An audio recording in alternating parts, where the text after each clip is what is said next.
What's up? What's up? What's up? Rick Polton. Bethany. Oh, you're so cool, Brewster. Oh, you're so cool. I did it twice. I fucked it up. You can play it twice. It's all right. How's it going, guys? What's up, buddy? Oh, man.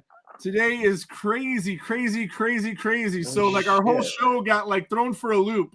So we might get to the best Halloween movies. We might not. We don't know. We're playing this by ear because we have a surprise guest that I was talking to for the last couple days coming on in a minute from the Ed Gein Story on Netflix. And then I also have another surprise guest that reached out and is going to come on too. But we will get to that momentarily. But how was your week, Bethany? Do anything fun? Pretty good. Actually got to catch up on a lot of horror movies that I haven't been able to do.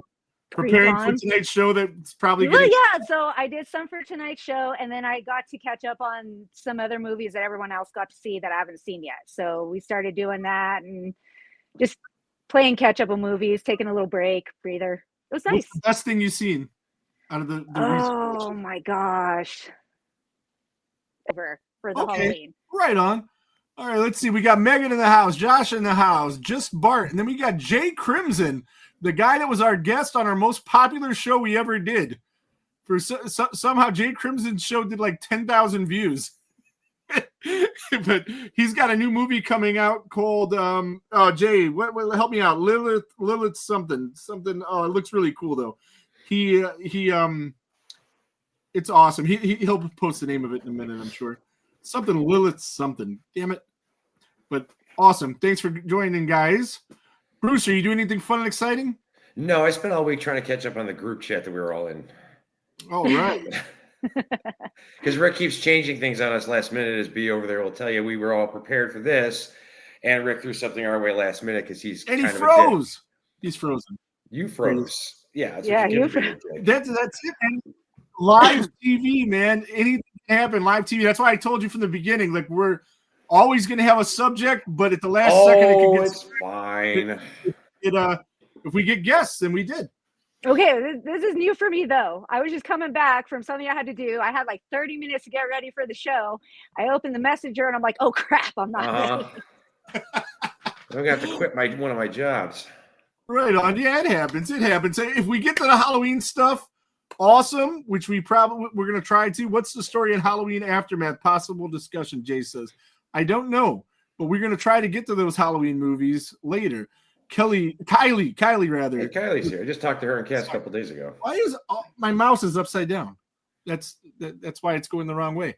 But nevertheless, all right. So I'm going to bring in our first guest. We have from the Netflix show Monster, Ed Gein Story.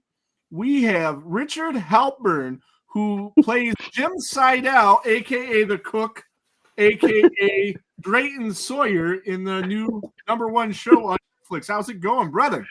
It's great. How are you, sir? Thank you so much for inviting me in to this with my literally 7 seconds of screen time, baby. You owned those 7 seconds. Oh, you are so kind. Thank you so much for saying that. A lot of people have been saying, oh my God, that was so good. That was so good. So I am very, very grateful to hear that. It was hard to tell if they were using like old footage from the film or if they shot new stuff. You know, it was like really close. Right. Well, I'm pretty sure they did everything themselves. But I did see a scene where the Marilyn Burns character, her shirt is kind of torn, and you just see that, and that looked like it was from the movie. I don't know. I wouldn't be the one to know, but I do know that they were very, very meticulous in recreating that scene. Now, that scene, I've studied and studied and studied that scene. Of course, it's a longer scene. That's there, but they don't wind up using just that ending part of it. But I watched it over and over and over. And when I got on the set and I saw, oh my goodness, look at this house. It has the front porch a little bit, it has the hallway, it has the stuff on the wall on the red one. And you go in, there's the kitchen, and then there's the room and the window and such. She jumps out of the window. And it was just pretty spot on. The only thing they didn't have, there's a chair that has skeleton arms and hands. That chair didn't have that, unless they switched them and someone else sits in the chair at that scene. But everything else was great, and everybody looked like really looked like the people. Awesome. So let's get into like how did you get into acting to begin with? Let's do a little backstory on you before we talk about the Ed Gein Show. Well, I was always into like musical comedy and stuff from junior high age. I did a lot of stuff in high school and college, and then I got an agent and started getting submitted for things in commercials. This is way back before recorded history, before any of you were born, Yes, back in the day, way back. And that's how I got started doing it. And then I'm an impressionist and started doing all these voices, celebrity voices. And then I wound up on the Rick Dees in the morning show here, Kiss FM in Los Angeles. 102.7 Kiss FM, and he also has a Rick Dees Weekly Top 40, which is still in syndication. He still does it. So I was part of the cast of Crazies in the morning. I called up. I was Sean Connery. I was Pee Wee. I was Sean Penn, which nobody knows what he sounds like, but it was just kind of an essence. I was all these people. And then, of course, then I became the Austin Powers, and that's a whole other thing.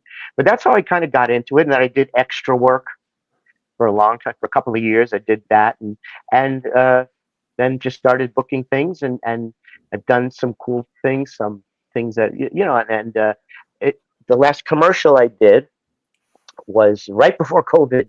It was the Single Care. The Martin Short, I was going to say Martin Sheen. No, it is Martin Sheen, not Martin Short. That would have been great too.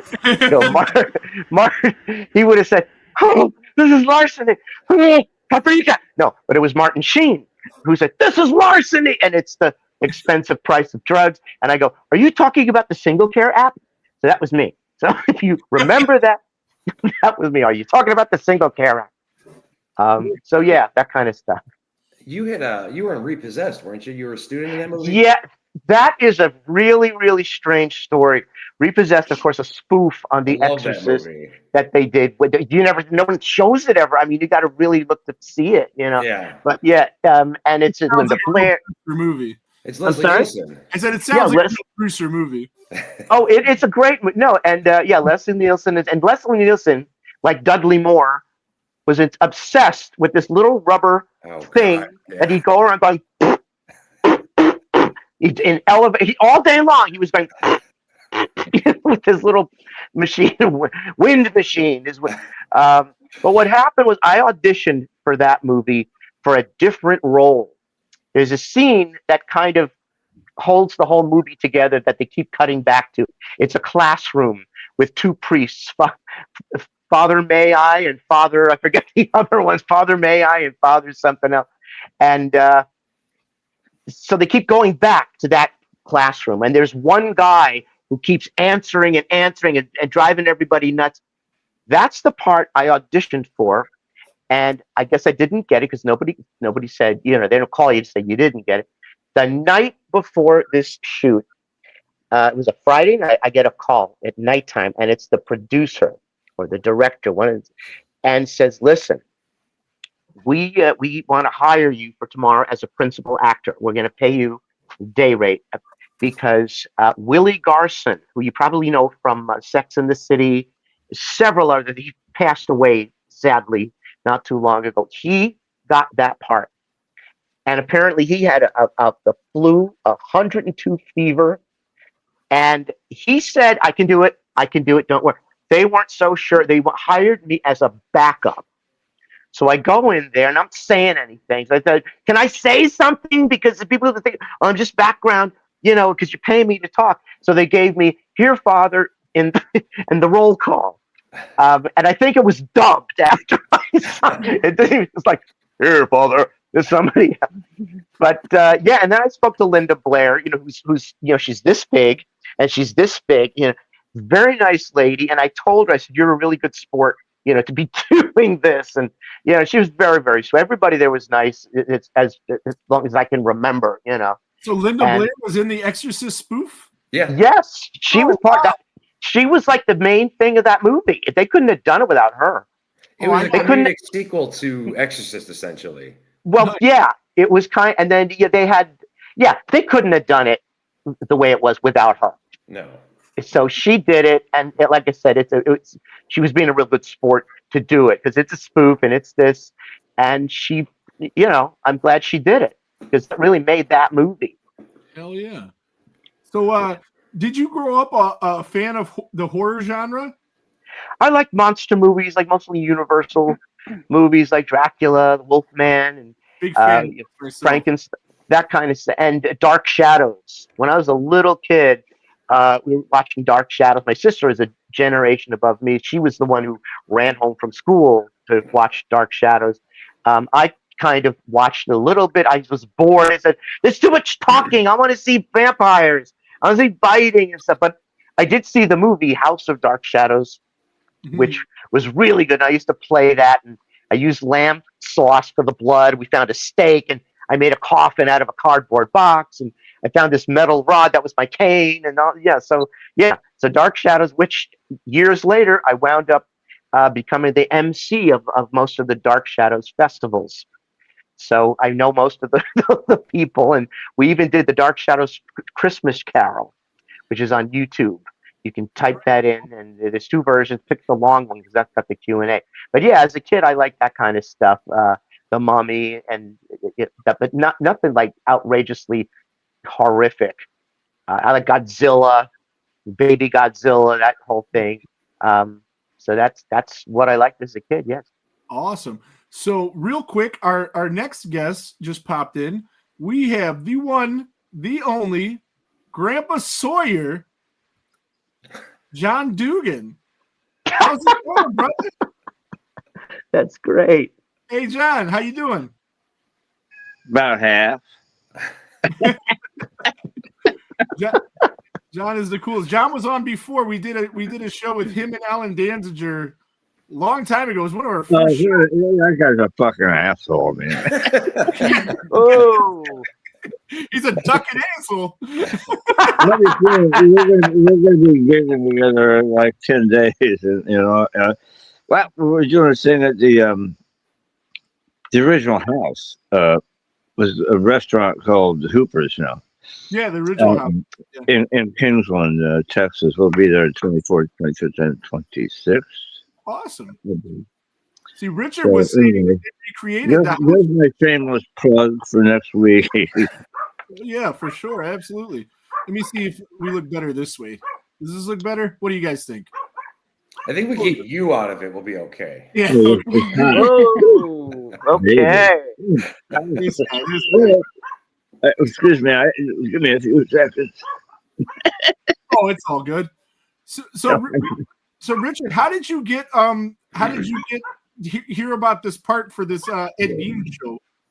Well, it was an audition. My agent submitted me for this role. Actually, they didn't say what role it was going to be. They just said they're doing a reenactment scene, something about Texas Chain Saw Massacre. And now, when I auditioned for this was like before the end of the year. We did it, I think, in January.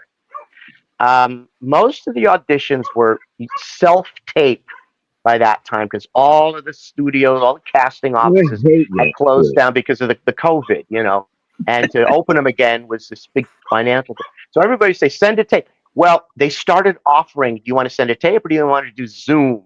So I asked, can I do Zoom? And they said yes. So this was a Zoom thing. I set up a little camera or whatever in my room with a white background. And I got to interact with a live person, this young lady who was the casting lady. I've never had the opportunity to do that before. I think that's wonderful. Well, yeah, it's great. Listen, if you're sending a tape in, it's a shot in the dark because they can't redirect you. They can't do this. Oh, okay, and they like it or they don't like it, and they. But if you're Zooming or you're in person, they can talk with. Obviously, that's the. And then I just went on a commercial audition in person again after years and years. But as far as this goes, I auditioned. The script they sent over was actually the lines from that whole dinner scene with, do you think this is a party? I'm not a cook and it can't be helped. I did all that dialogue. And then, and of course, I'd watch the scene just to get kind of an idea. I saw what this guy looked like, and I said, yeah, I could do it. I don't really look. And he had real wonky teeth. So yes. So me being an Austin Powers tribute artist, I have teeth made by Gary Archer, who made all the movie teeth. Gary Archer makes all the all the Austin Powers teeth. I'm sorry, what? So yeah, I think everybody has those, don't they? Yeah, I got wonky teeth too, but not as bad. So I put those Austin Powers teeth in for the thing, and I was doing it, and of course at the end, what they say, just do the whole thing of a hit her grandpa. I go, hit her grandpa, hit the bitch, hit her. So that's what I did, and I got a call. They said that they want to book you in the movie. Who I was going to play, I never knew until like a couple of days before, because the role was listed as old man. So I'm thinking, wait, am I grandpa? Am I who? I didn't know. And I asked, am I playing grandpa? They go, no. That's what he's called on the credits. He's called old man. In the first one, he has no name. Right. And on the credits, he's old man. So okay, well, maybe that's equal. Yeah, so old man probably, I guess I'm assuming, was grandpa. But I had my name, and it said Jim Siedow, Dreyton Sawyer, Cook, something like that was in the credits for me. So I guess they tell you more and more about it as you do. You misunderstood me. The Jim Siedow role is credited as the old man. Yes. In the original? I'm credited, actually, yes. And I'm actually credited as not as grandpa, but grandfather. Okay, all right. So they call me that. They call me grandpa. Go get grandpa. So. It's like the Victorian. Hit her, grandfather. Hit her. Hit her, grandfather. I don't know if it would have went over there. Well. Pummel the scoundrel. Pummel the wench. That's pummel the wench, grandfather. Yeah. Yes. I'm going to go play by the hedgerow. Well, that makes a lot of sense. Thank you for clearing that up, because I had no idea what by that the way, was. Just let me interject here. You did a fucking great job. You were absolutely fantastic. Oh, thank you so much. Everybody in the reenactment were great, and it was done so well. I mean, down to the Kim and Toby characters, it fucking looked like them. Well, like they did, 50-something years ago. And the set where they originally bounced the ideas back and forth, somebody's house. Yeah. That looks just exactly like the inside of that looks just like the Austin bungalow where Kim Henkel lived back there. I don't know how they did that. Somebody, go ahead, sir. Go ahead. No, I was just saying they must have talked to Kim, because he's still with us. So they could have talked to him and got information from him. They had to run it through. I mean, he owns the property, so yeah, I'm sure. Well, they probably went out. Earl says, "Hey, John, did they get Toby right in the Monsters series?" And you said they did a real good job with Toby, huh? Because you knew Toby personally. Except for the asshole parts. Was he more assholey in real life or more assholey in the show? No, in real life. I am, but there was no love lost between he and I. But he and me. But I wish, Richard.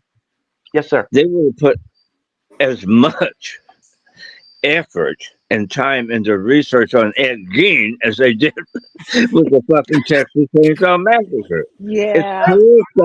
It's almost fiction. It is wrong. It's, I've noticed that in all three of the things, I remember Feud. If you remember, they did one about Betty Davis and Joan Crawford.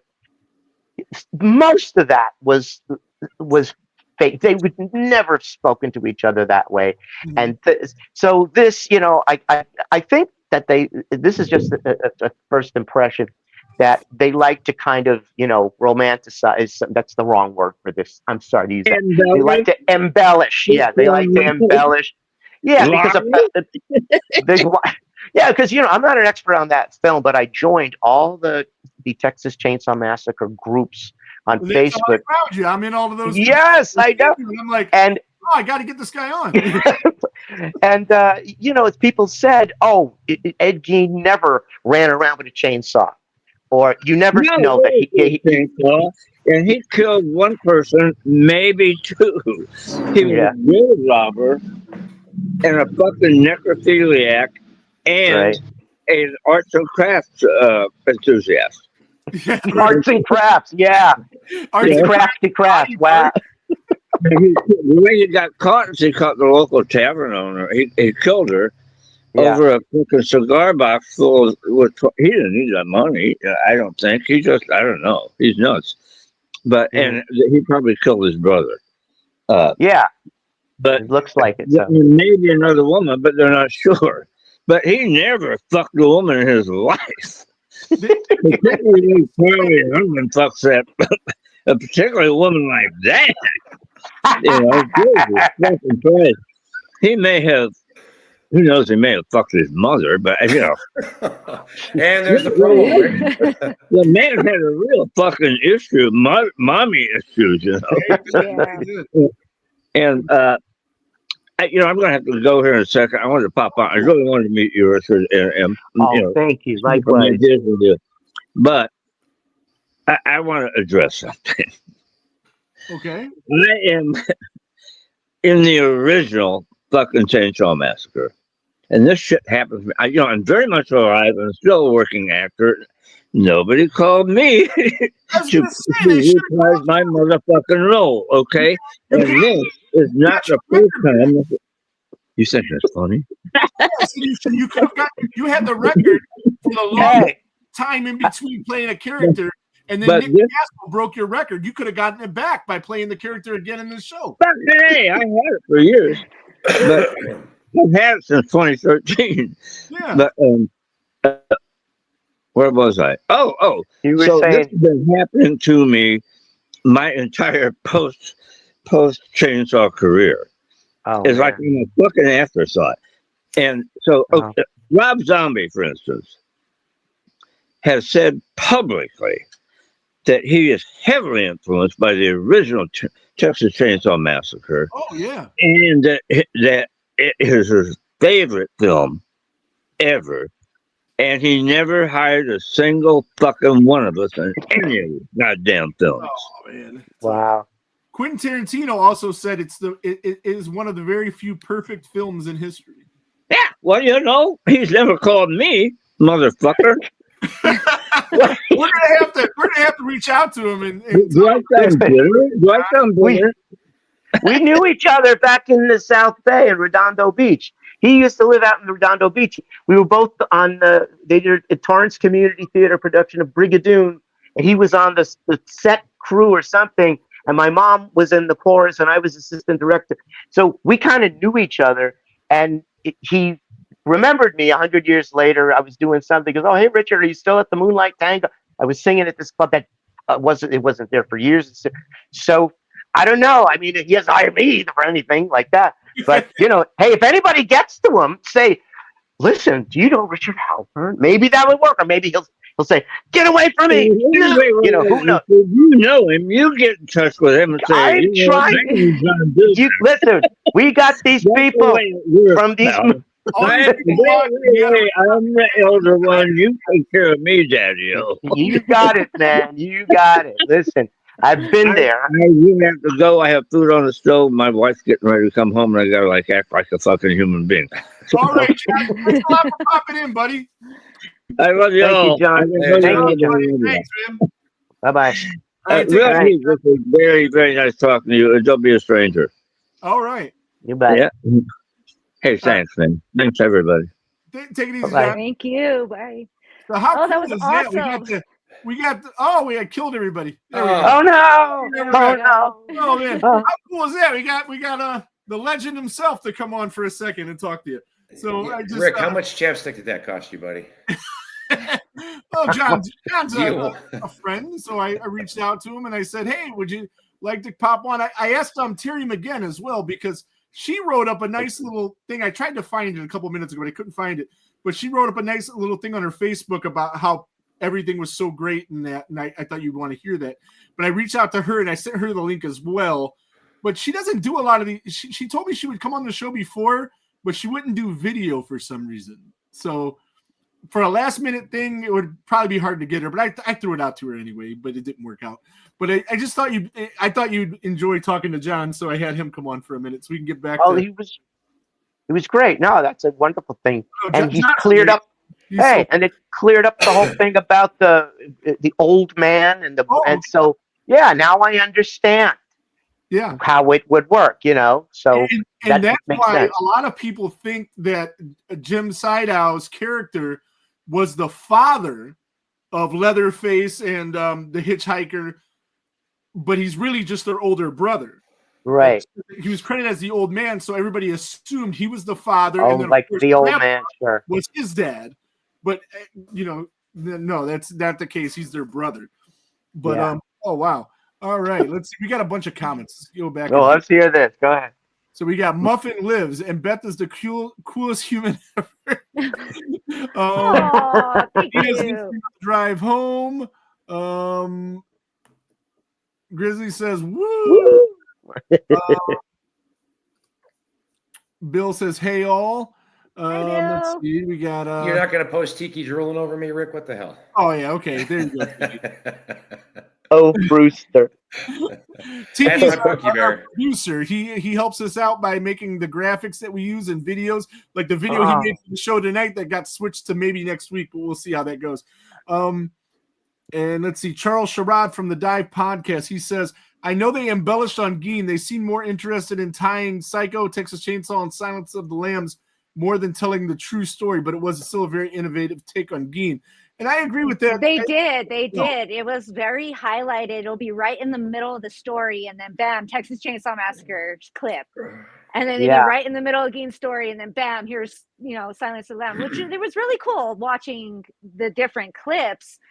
But they definitely were heavy on the Psycho, like all the movies that were inspired by his story, more so than his story. Sure. And I love Psycho and Texas Chainsaw Massacre are probably in my top 5 films of all time. So seeing that the way that they are, and me knowing everything I know about Texas Chainsaw, I'm like, I love Texas Chainsaw Massacre. It's my second favorite franchise after Friday the 13th. So like I was able to tell, and then like knowing some of the people that were involved in it, like John, I was able to tell that how accurate it was, and I just think it was amazing how they did that. Oh shit! I should have asked him about the one scene where Gunnar Hansen goes crazy in the Leatherface mask in the Gein Story, because I'm curious if that happened when he was kind of like breaking down Leatherface's character. Okay, I don't know. Oh, speaking of Leatherface, we have a Leatherface in the comments. Holy shit, what's up, Brett? Hey, So Brett Wagner was Leatherface in the 2003 film. Was it 2003 film? Yeah, the Michael Bay one. Yeah, the Michael Bay one. Yeah. Yeah, I get years. Temper kill. And John Dugan was 2000. He reprised the role of Grandpa in 2013. That's what I was trying to say when he was on. He had the longest gap in between, like playing a character, because 74 and then 2013 in that movie Wow. he was Grandpa again. So it would have been really cool. I mean, the guy's in a mask anyway. If in your show they called John and had him do it again, that would have been amazing. Yeah, I think what they were trying to do, I guess when he did that, he must have been really, really, really young, because the guy they had doing it Mhm. was this really young guy in He a was the youngest member suit, of like the an John was. yeah, in like an old-fashioned suit. Mhm. And I'm thinking, who is this supposed to be? And then the guys are carrying this mask around that they had made, and they, when it wasn't on, they were holding it. But so you see him in the mask, and I recognize the suit, and it's that kid, who did this. The mask Um, is actually molded from John's face. Like that. That's great. No, because it Now looks. that John's older. John's older. He's it's starting to look like his real face. But yeah, they molded his actual face, and that's actually his face. So, Well, that's good. You see, then they're. I think you're right. They're trying to be really heavy with the details on the reenactments and so. Although with the Anthony Perkins thing, I'm not so sure how accurate that is. He wasn't even there a lot of the time. He was on Broadway in this show called Green Willow, which is why at the end of the movie, he doesn't scream. It's not him going, because he had to save his voice because he was singing. And that show is way tenor, And so that's when you hear, I am Norma Bates. And, I thought I did Norman Bates from the Rick D show, too. So, because Psycho 2 had just come out. But yeah, so I don't know. They didn't mention any of that and stuff. So like I said, it just seemed a little bit, far-fetched on some levels. On others, right on, Well, with the Psycho reenactment on the show, there's no way that they took Norman Bates through a copy of Ed Gein's house like they did in the show. There's no way that happened. But I'm sure a lot of the other stuff did. Yeah, and a lot of that stuff is like almost like dream scenes or imaginings, and like at the end everybody's coming in, they're all clapping. Obviously that's not. So yeah, I think that's some kind of a flashback, or the character comes and talks to you, and this. So I think that's an ethereal type writing and scene is stuff like that. But yeah, the stuff that I've read is people said, well, this isn't really the Ed Gein story. Some of it is, and he didn't talk like that. He talked different, and people were, why is he talking like? I couldn't tell you. The thing with the voice is he there's very little audio of Ed Gein that you can find. Right. And Charlie, he didn't hear any of that until after he was already doing the role. Okay, and so he listen to the tape. It's not far off. I used to go to northern Wisconsin once a year because my grandfather had a giant piece of land up there, and we used to go up there all the time. People from Wisconsin do talk kind of like that, especially the ones near Canada.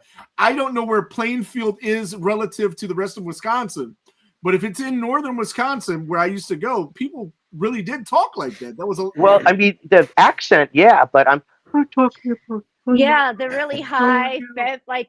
I don't know. Then he screams about, this is terrible. You sinful cold cuts! That's what happened, mother. I mean, sinful cold cuts really got a good, that was really emphatic. The sinful cold cuts thing, whatever. Okay, dude, you almost matched his voice perfectly in that. In the sinful cold cuts or the Hello Mother? No, the really high, like the really soft, I don't even. It was hard for my husband to watch that just because of that. He was like, "Why is he talking like that? Is that how he sounded?" That's how you really talk. Yeah, that's what they say to you on game show auditions. Like I went on Never Again game show audition, and they said, "Well, so what's your name?" Said, well, my name is Richard. Do you really talk like that? Is that your real? I said, get the fuck, get out of here. So I walked away. Do you really talk like that? Thank you. I've got trouble with this guy right away. But yeah, that's an easy voice to do. For me, some voices I've asked to do, I can't do it. Can you do such and such? Well, let me listen. And because I've done a lot of dubbing, looping for movies and stuff, and that's not necessarily well. I'm the number one impersonator of this voice, but it's not necessarily how that person normally sounds. It's what they're sounding like in that little sentence. So, I'm not Gene Hackman. I dubbed Gene Hackman in The Chamber. Nice. And because I matched, because he's speaking very low and then voiceover agent, the owner of the agency says, "What do you mean you're Gene Hackman? He's a grizzled old man, and you're."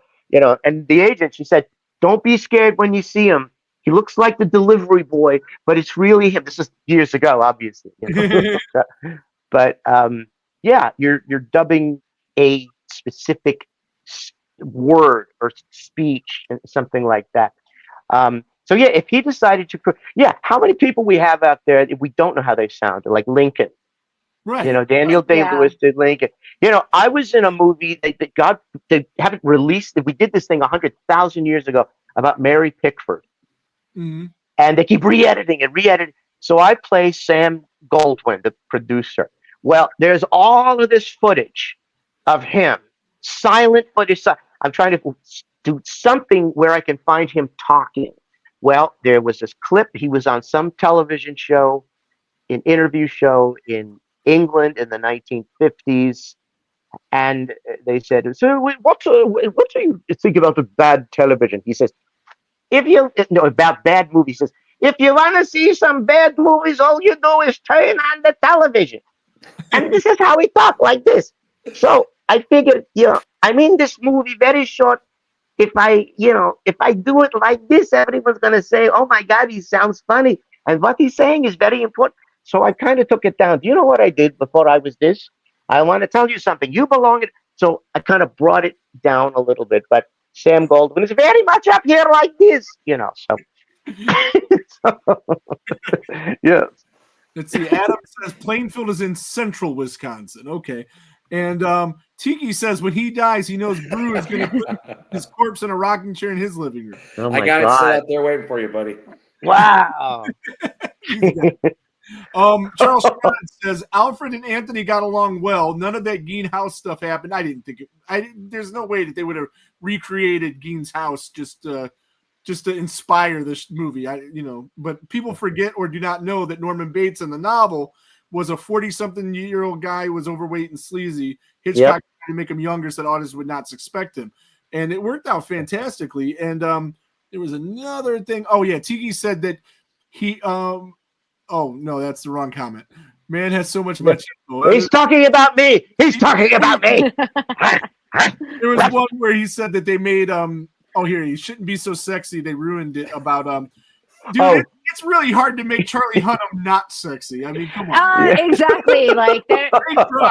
Yeah. His face I thought looked good though. I thought he did. With Ed's, but he takes off his shirt, it's over. I don't think girls. Yeah, they show him in the lingerie, the women's lingerie he's wearing, and he's still hot. Yeah, it's still hot. Yeah, it's like, and then the mother. You could do there. The mother's take off your clothes and stand in front of me, So she's like, yeah, I'm sure that wasn't the case with the real guy. Things about the show, but it was a really, I thought it was a really entertaining show. Like they say that he killed the two women, and like as John said, most of us know that he probably killed his brother. So that's 3 people he killed. But there was those two in the show. They had those 2 hikers that were running. Yeah. Those 2 guys were in that town and really went missing. And the babysitter, same thing. Yeah, she really went missing. But he doesn't take, they tried to ask him about those and he didn't take claim to them. But that doesn't. So it's still left open. So you don't know. So I can get trying to go with it. That's what I'm saying. Like you're in a town that today has 900 people in it. Back then, probably has half of that. And there's one guy who's wearing dead bodies on his face, and 3 people are missing. I mean, 2 + 2 probably equals 4 there. Okay, but he also makes claim that he's never been with any of the bodies he dug up either. That's his claim, that he was never, he's not a necrophiliac. He tried to, but the smell was too bad. Oh, yeah, that's where that was his excuse. Yeah, then he should have taken a bath if his smell was so bad. Oh, you mean I thought you meant the His smell was so bad that he was turning off the dead bodies. Dead bodies.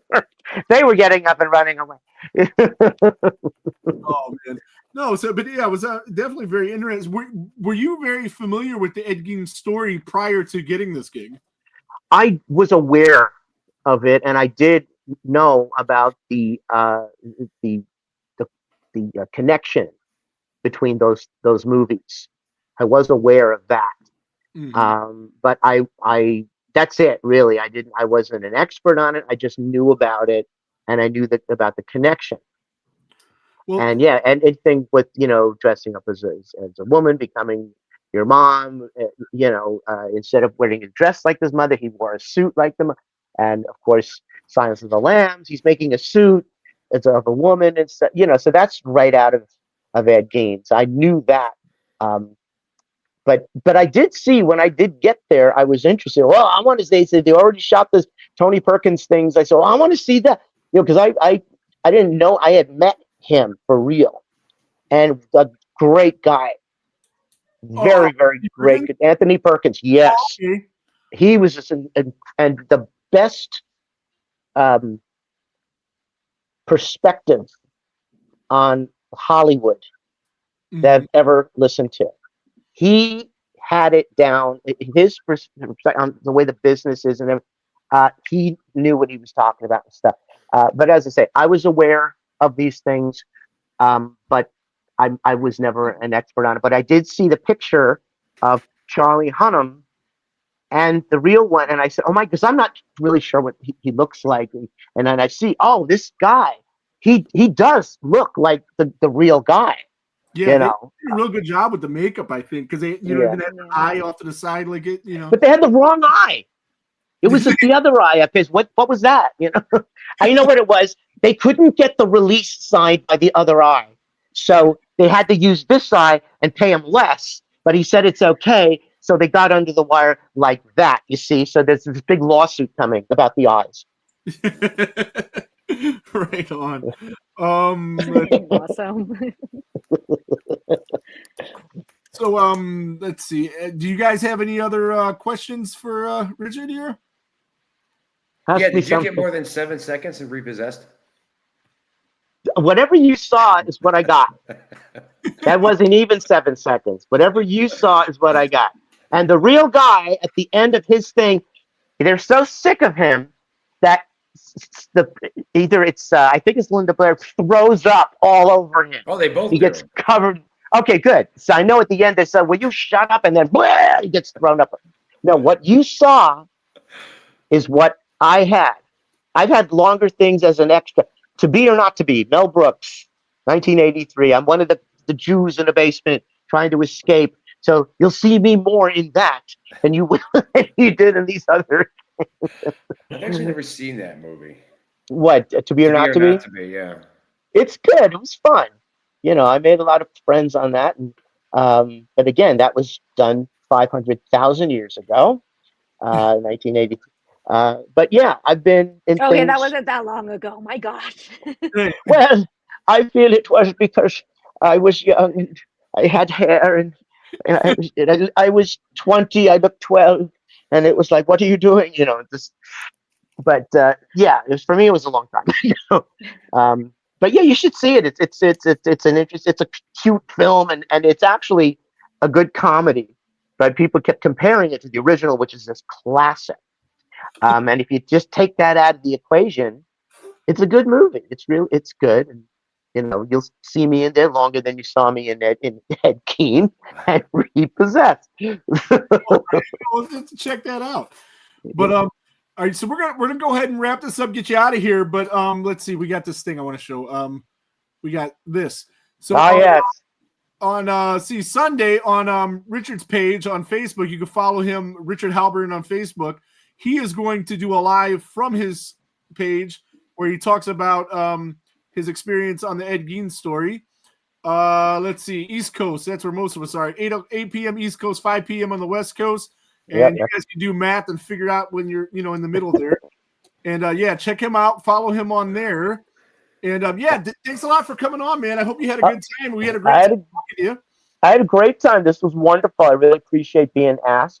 I think we did a pretty good job in a spur of the moment, just throwing this together. Hey, listen, that's the thing. People think, "Oh, how long have you been doing this together for years?" No, that's the beauty of it. You just last minute here, we're on, we go. That's and stuff. Oh, and you mentioned about Facebook. It's going to be set to public, so they don't have to necessarily follow me in order to see it. It's just the page will be. Follow. I said you're there at the page while you're watching it. You might as well follow. Too. Yeah, well, give them a follow. Do it. Yeah, get a follow request. That would be great. Comment. Yeah, like, comment, say. Do all the stuff, all the things. All of it. They're here tonight watching this that haven't liked or followed us. please do that for us too, and share the Do page. it. It'll be fun. We have a lot of fun here.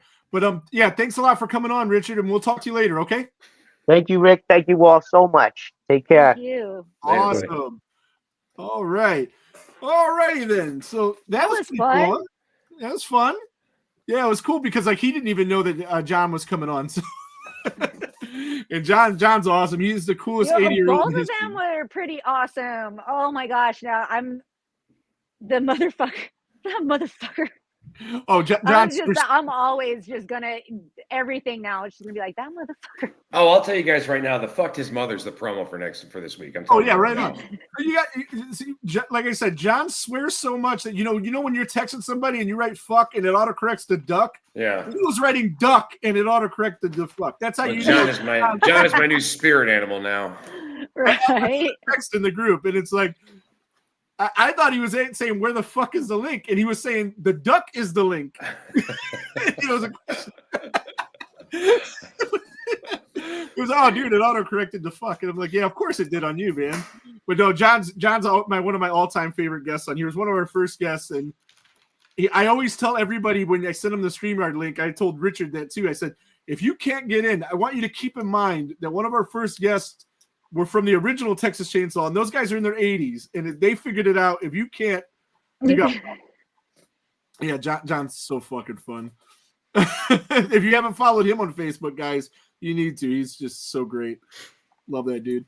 Okay, so it's 7:48, and if we did our normal topic now, it would take us to like 9. I don't think you guys want to hang out.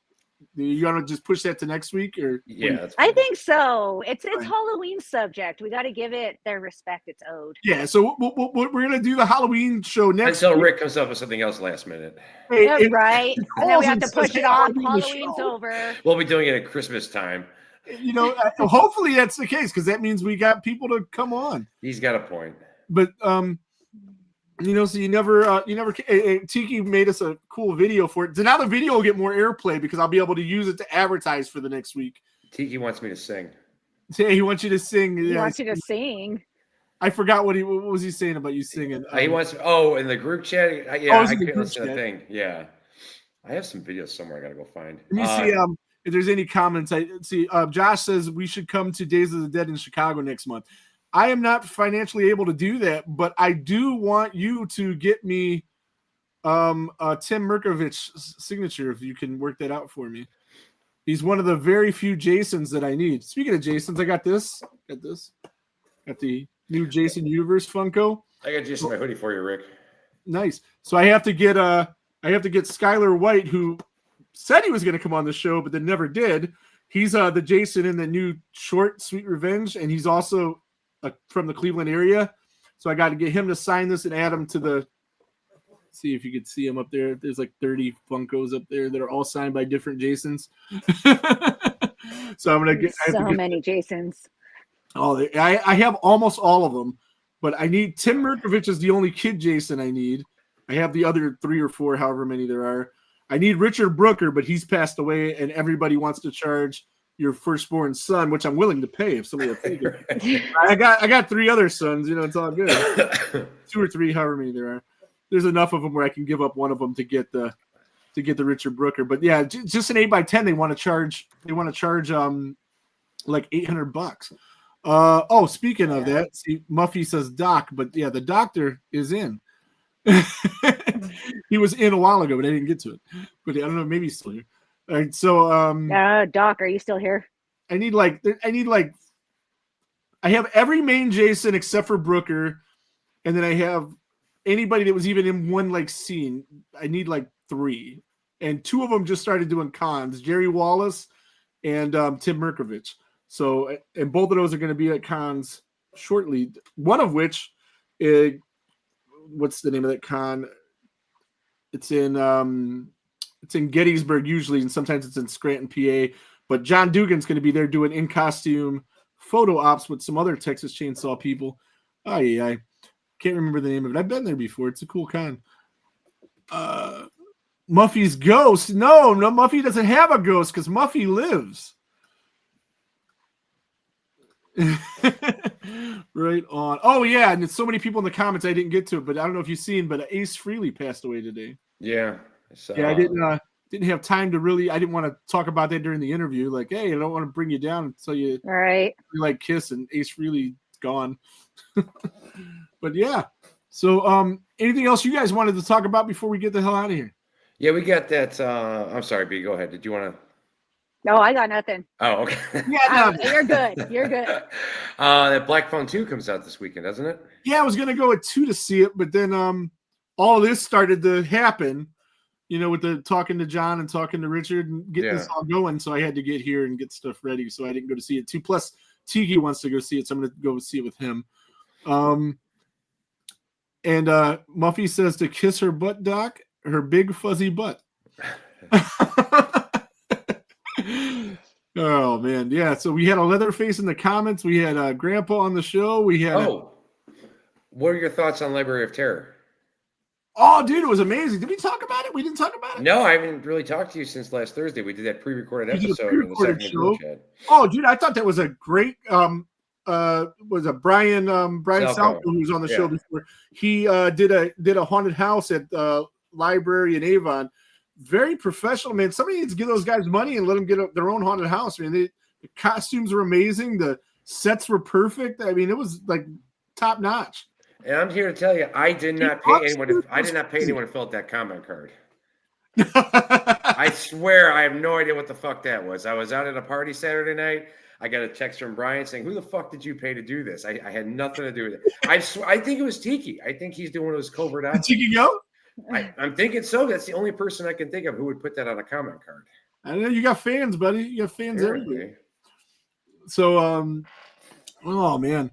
So yeah, that was sweet. And then, I think they did a fantastic job. And he was worried that like it wouldn't be up to par with other haunts. I've been to like top-notch haunts all over the country, well, not all over the country, but in a couple different states. And I think if that guy had the place to do it, whoever's designing that, I think they did a real good job. Yeah, and I like when I got there and I seen like the Jason and Leatherface. I don't usually like that at a haunted house because I want to see like regular characters. But it was cool because none of them were in the haunt. They were all outside taking. It was a photo ops outside, like an amusement park kind of thing, which was awesome. And the Freddy cosplayer was really good. Oh, I hung out with that dude the most. He's fucking hilarious. Garrett, I think his name was. Cool dude. Yeah, they're all. It was a good time. I wish it was more than just 2 weeks. I would have went back. You dudes talk too much. More B. To her credit, she planned for a show tonight and had research done and was ready to. And then Rick completely fucked it up, and he was like, "Oh, by the way, 5 minutes before you're about to start, this is what we're doing." Well, hold on. You got to get the rookie treatment. We got to treat you equally here.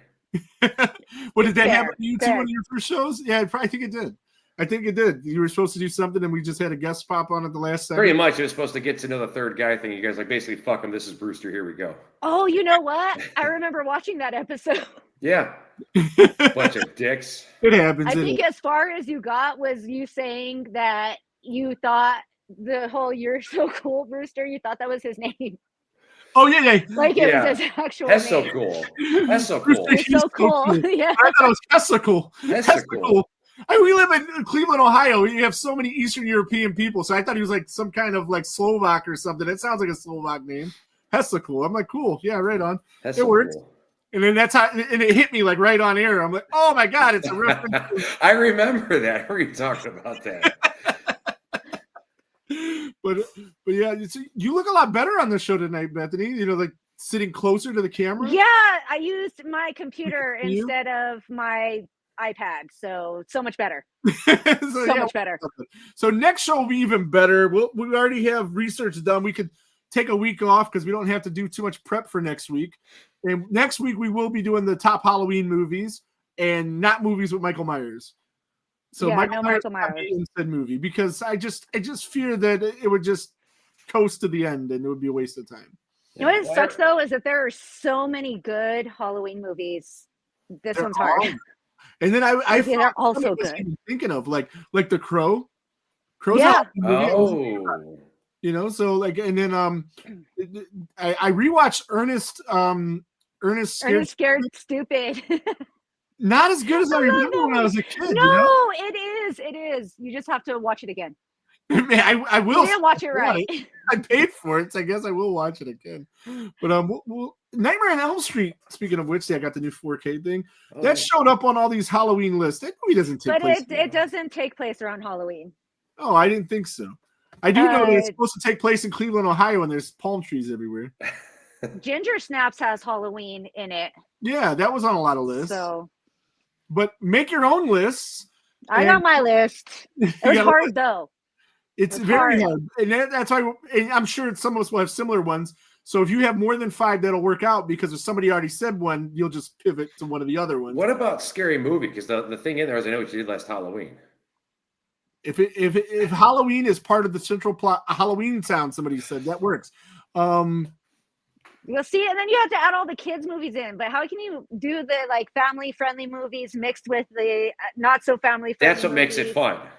Like they can't. It's hard. Do you have any idea what Tiki's saying here? Little Endrick, but I'm just the editor. I think he's high and hit the extra keys there. I don't know. But I don't know what you're trying to say. Oh, he says Ernest is number 1, but I'm just an editor. Okay, Tiki's yeah. high. Well, see, Okay. Ernest Goes to Jail was the best Ernest movie. I tend to agree, but I'd have to watch them again because I don't know. Ernest was fantastic. He was a national treasure. He absolutely Yeah, but after Scared Stupid, they had 5 or 6 of them that nobody knew about. Yeah, because they lost the license because Scared Stupid didn't make as much money as some of the other ones. It still made money though. Yeah, I saw the In the Army one. I got about a quarter way through it. I said, I'm tapping out. Right on. Okay, well, it's almost not 8 o'clock. We're gonna get everybody out of here. Thank you to everybody that came on tonight. Thank you to what is it?